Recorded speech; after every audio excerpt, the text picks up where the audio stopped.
The Haves and the Have-Nots, Season 4, Episode 17. What is this called? An Accident. Okay, so, yeah, I'm really not happy right now because I really wanted Wyatt to be dead. Like, the fact that he is alive, I knew he was alive, but like a part of me was hoping that he really died because without Wyatt on the show, I was okay with that because Wyatt is a butthole. Like he doesn't add anything extra to the show. Okay? He is a nuisance and he needs to go away. Okay? I mean, Veronica is evil, but she adds in that like villain type of feel. Wyatt, he's just like a bad person for no reason. Just ugh. Anyways, so I will get to that. But starting off at the beginning, when Veronica was stabbed in her implant. Now, side note, I knew this was an implant the entire time because I mean, I don't have implants, but I would imagine if you stab somebody in their chest and it's just all real, it's skin. You're going to tear through the skin. Like, I'm going to be bleeding a lot. So the fact that she wasn't even bleeding and she can still talk and she's acting normal and she still has like all of her wits in her smart aleck mouth, I'm thinking she has implants. Like, I'm really pissed off about this because I at least wanted her to be in the hospital. I'm thinking all of these negative things.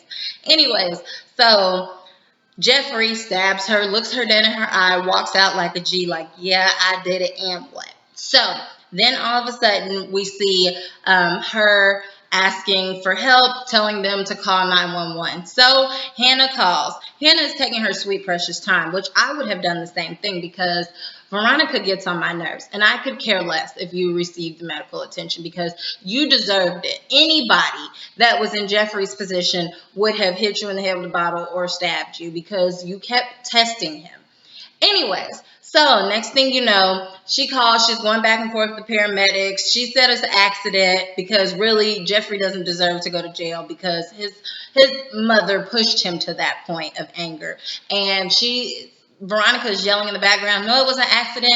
Jeffrey stabbed me, and he is 173 pounds. His last name is Harrington. His favorite color is blue. He has a birthmark on his ear, like all of this stuff.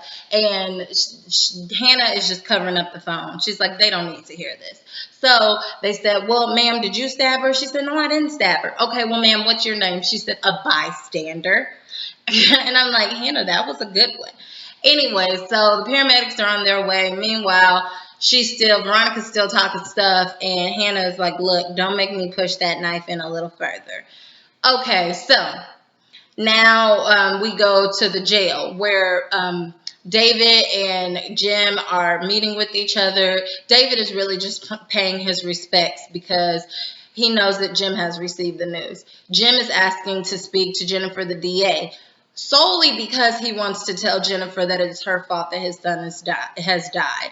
Okay, well, of course, we know that he's grieving and he wants to point the blame at someone. Now, she may be partially to blame because she gave him access to all of that money. Okay, but David talks sense into him like, dude, this is not a good idea. She's over your case. You can't piss her off right now or you will be in here forever. And so he says, okay, well, can you at least ID him? Go down to the morgue, make sure that's my son and they didn't get the wrong person. Please tell me, like, come back and tell me my son is alive or something. So David says, oh, okay, cool. I will go ID the body. So he goes to Jennifer, the DA's office, and he is telling Jennifer, hey, can you just drop this whole thing? This family has been through enough. You don't have any witnesses anyway if Wyatt is dead.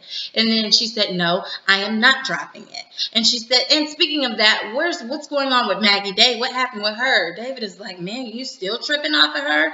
She said, well, it's funny that your mistress gets killed on the front step of your wife's home. Wow, that's suspicious. He said, well, there were witnesses around. The police were there. She said, oh, yeah, that's real convenient, huh? We all know that Veronica knows how to make this work in her favor. He said, anyway, we're not talking about that. I don't know what happened, okay? But we're talking about their son. So where's his body at? She said his body is not here. He said, why not? She said, because it's being investigated to rule out homicide. He said, now you know good and well this boy has overdosed. Why are you sending this family through this? She said, what are you talking about?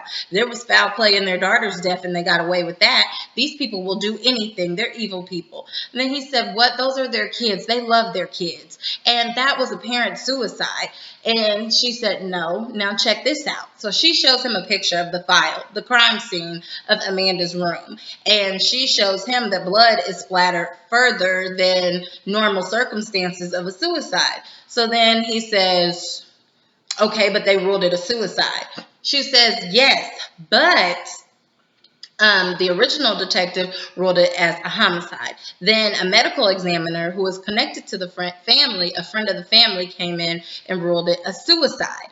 That medical examiner has now retired. So we can't ask him questions about the case. Meanwhile, there's a new medical examiner, and he has re-looked at the files, and he has opened up the case again, and we are now investigating that. So we will find the truth, which is why I have to make sure there's no foul play in Wyatt's case. And then, so he says, you know what, whatever. Can you just tell me Wyatt's hotel room, and so that I can go and see, so that I can ID him and let Jen know. I at least owe him that much. She says, okay. So she gives it to him. He goes to the hotel room. Now, the detective lets him in. The police officer rolls over Wyatt's body, and David is overcome with like grief because he is like shocked at what he's seeing, and all of a sudden he goes down to actually touch Wyatt just to see if it's real, and he notices that Wyatt's body is warm. He said, he's warm, call the paramedics, he's still alive. And I'm like, oh my gosh, I knew it. I freaking knew it. But I can't say I am happy that they didn't turn Wyatt over and he was just like, because I would have hated that. Okay, we expected that. So the fact that his body was still warm and they have a chance to save him, but it's not 100% guaranteed, I'm kind of okay with that. Okay. Anyway, so now if we go to Jeffrey. Okay, so Jeffrey has fled the scene. He's gone to the hotel. He is flipping out in his head because he's thinking of all these negative thoughts, all the way back to the first time he told his parents that he was gay, and his mom just like attacked him. She was criticizing him. How dare you be homosexual? And he's thinking of Landon saying, I don't trust you. All you people are crazy. And at this point, Jeffrey really does think he's crazy. I mean, you stabbed and killed Quincy, which he was thinking about that, and now you stabbed your mother. Like, you need plasticware in your house. So then he's also thinking of like Quincy beating him up, just like all of these bad occasions with Wyatt, and Wyatt playing with his heart, and Wyatt saying, I'm not gay, I'll never be gay, all of this stuff. So Jeffrey is thinking, I've hit rock bottom. Nothing but negative things happen to me. I am definitely going to go to jail. I'm not going to get away with this. So he calls Candace, like, I should let her know because she's going to go to jail too, because my mom is going to snitch on us. So he calls Candace, tells her what's going on. She doesn't really believe him because she's shocked. But she's like low-key happy, like, wow, I'm proud of you. You stabbed your mom. It's about time. And so he's like, I'm just letting you know. She said, okay, I'll be at the hotel in an hour. He said, I don't have an hour. I will be in handcuffs by then. She said, okay, but I have to take care of something. Look, I'm going to have my friend to get you a room, and nobody will know that you're there. Just stay in that room, and I will be there. Okay, so of course, while he's waiting in the room, he calls Justin, the police officer. Now, Jeffrey makes the number one mistake, okay? I am not, and have never been, and never will be, a side chick, okay? But because so many of them are portrayed on TV, and unfortunately there are so many side chicks in real life, I know some of their rules. Rule number one: if you are the side chick, side dude, whatever, side piece, you do not call the house. What are you doing? So, of course, Jeffrey calls the house because he's not thinking straight. And Justin is there asleep with his wife. Justin picks up the phone. He said, I can't come right now. He said, well, you have to because I did something really bad. I don't have anybody else to talk to. So Justin comes to the hotel. He said, don't ever call my house again. He said, look, I had to call your house because, wait, am I talking to Justin, the one that put me in I put in handcuffs, or the Justin, the one that puts other people in handcuffs? And he said, look, if I wanted you in jail, I would have already called and snitched on you. And then he said, okay, point proven. So he tells him what happened. He doesn't know if his mom is dead or alive. And then so Justin makes sure that there's not a warrant out for his arrest. There's not. Okay, so he's off the hook with that. So Jeffrey, at this point, he's like, well, I got some more dirt, I may as well tell you, and it's in Candace's backyard. Okay, meanwhile, Candace gets on the phone with Jeffrey, and she says, Jeffrey, I'm almost at the hotel, and he says, I'm not there. I'm in your backyard with Justin, the police officer. So Candace is flipping out. She's like, what in the world are you doing? Okay, so next thing you know, Candace gets on the phone with Benny. Now, Benny has been staking out all night to see if David Harrington would come to the campaign office. Of course, he didn't because so much mess going on. And so him and Mitch need to come up with some type of plan to get back at David Harrington. So they think, okay, we'll just get him through his son.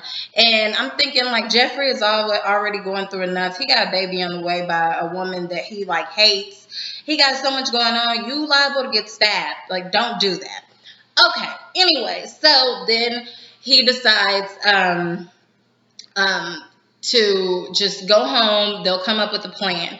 And so when Candace calls Benny, Candace is calling him to see, hey, can you call mom so that you can find out if Jeffrey actually stabbed his mom and if she's alive or dead. Okay, now, speaking of Veronica, Veronica is still complaining about the paramedics not being there. The paramedics get there, and Catherine looks at Hannah like she's supposed to answer the door. Hannah was looking like, girl, I don't work for you no more.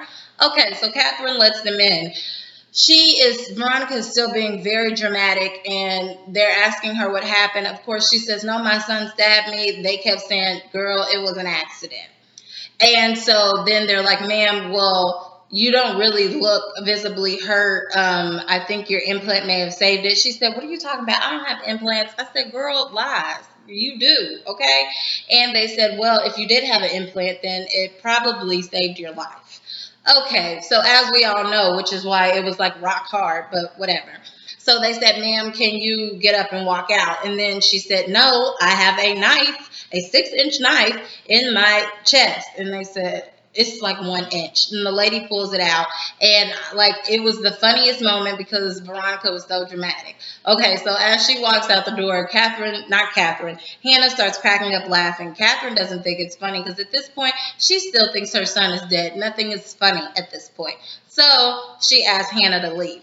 Hannah leaves. As she's outside, Benny calls her to try to find out information about what has gone down that night. Of course, she won't tell him anything. She sees a car pulling up and notices it's Jennifer, the DA. And Jennifer is like really, she's really set on talking to Veronica. She needs to talk to her about Wyatt. At this point, I'm thinking, okay, is she coming to tell her that he's still alive, or what is she coming for? So we shall see that in next week's episode. As always, like, comment, and subscribe, and check me out at mrsblogaholic.com. Bye.